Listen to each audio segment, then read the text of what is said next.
Do you wish that you were drawing more, but you keep kind of psyching yourself out of it because you're afraid to fail?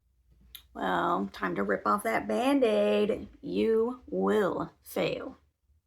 Honestly, you have to. It's 100% gonna happen. It's happened to me, continues to happen to me. You'll have this awesome idea, you'll work so hard, and you'll wind up with a weird, lumpy looking pile of crap. Now, that might hurt to think about, but I'm telling you this because I want you to find the comfort in accepting failure. Kind of like exposure therapy, because in art, failure is not only a good thing, it is a requirement. I highly recommend you learn to accept and study your own failures instead of running from that pain, and I'll tell you why. So years ago, my creativity was very close friends with self-loathing, very dangerous combo, and their mortal enemy was failure. And my creativity, it kind of acted like this weird, like fickle animal with very high standards, extremely sensitive, and easily spooked by any perceived failure. So I would try to draw, it would come out far below those impossible standards, and it just didn't take much for me to get so upset that I wasn't able to draw for literally years at a time. Those were dark times. And I don't want it to get that bad for you. So what should you do? The first component to failing comfortably, at least for me, is privacy. Your sketchbook should be a safe place to learn and explore and to fail.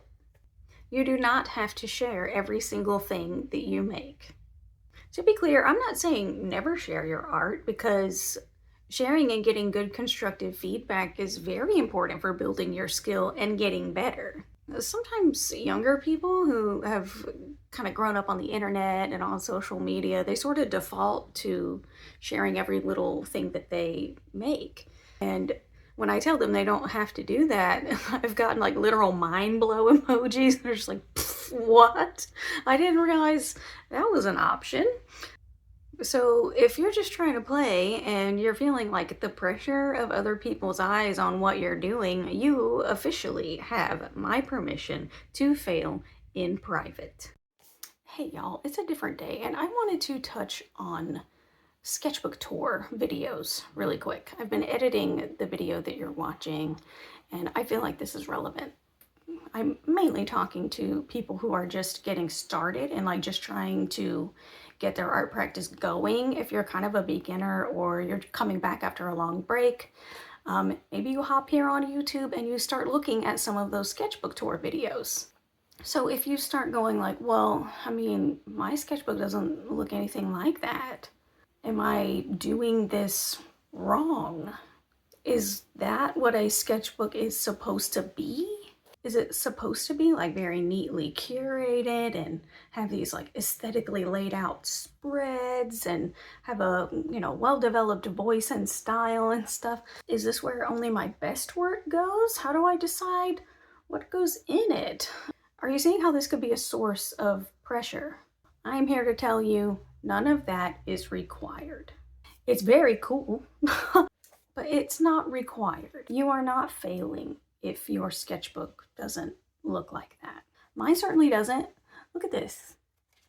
I am not precious with it at all. Like, it's not. They're just random things. I don't put that pressure on this.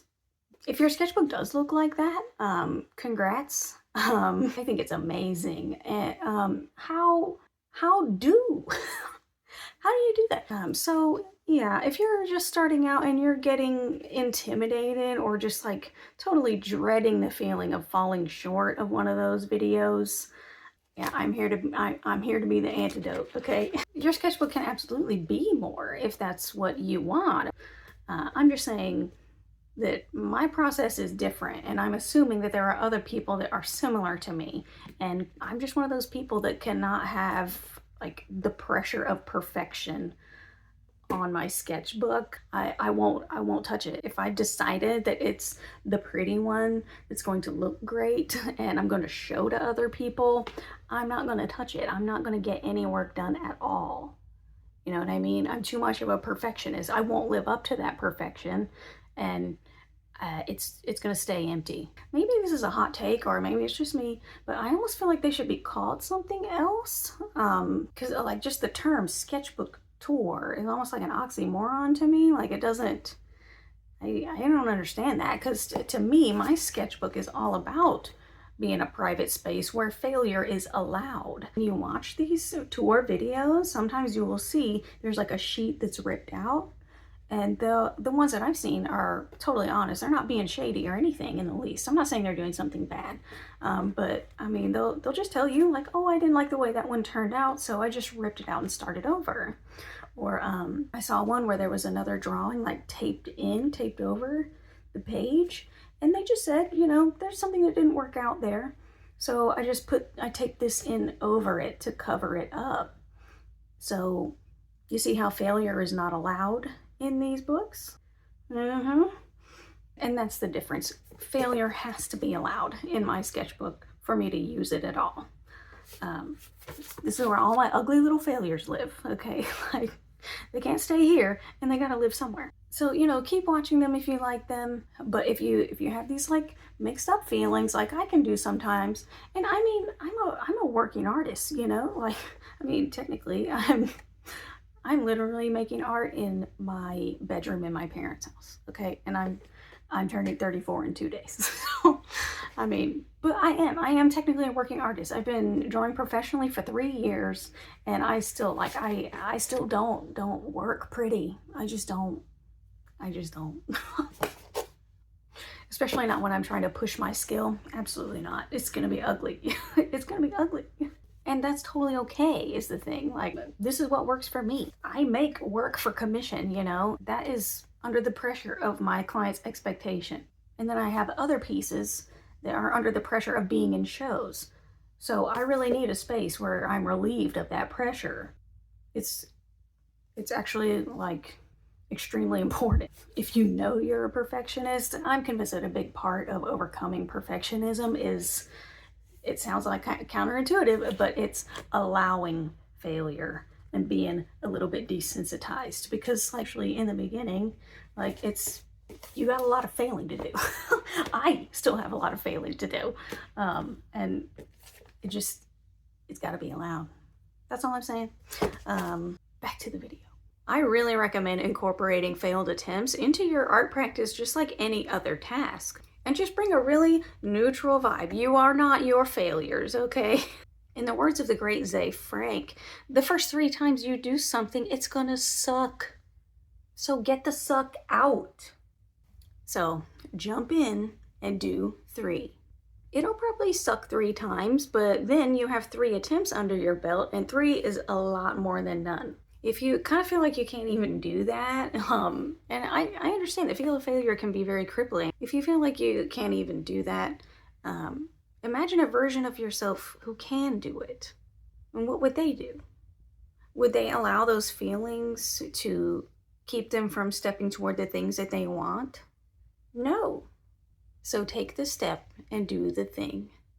And then do it 2 more times. After those first clumsy jabs are out of your system, you might feel a little lame or like discouraged or something. And that's fine. You can't give up yet, because you're about to get into the good stuff. Because then come the important failures. These like middle attempts, they contain instructions for success. Failure is actually a great teacher, so pay attention. Trying and failing and problem solving and tweaking and then doing it all again. This is great exercise for your brain and for your hand. So get that mileage in, keep it rolling, and keep trying. I went and got my sketchbook to show you some of my failures. See, I had this idea for like a panther peeking out of a black cat. I wouldn't consider that a success, but this version with the ripped sheet, a little bit closer to what I had in mind. So kind of working through and failing a little bit can help you understand what you actually enjoy about your idea. I 100% want to make this a big like hyper realistic drawing. like a mountain lion with the pronghorn antlers on it. I want to do more fantasy stuff. I've got all kinds of weird things in here that I've never attempted.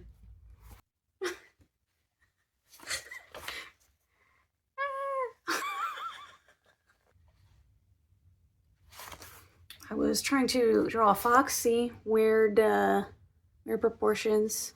Didn't pay enough attention to the structure. Same thing. Better. Different, but better.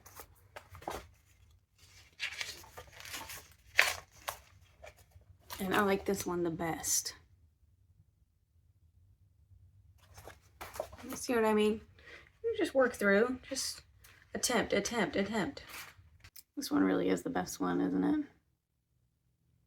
Yeah, that's sweet.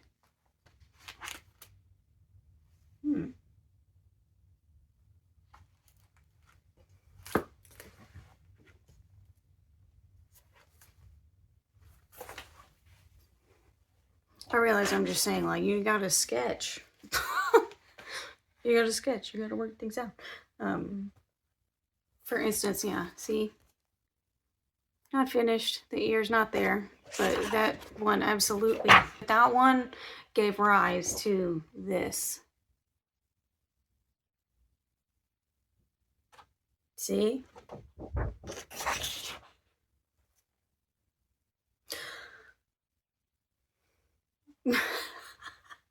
I'm not looking at this like, oh my god. Like, no, it's fine.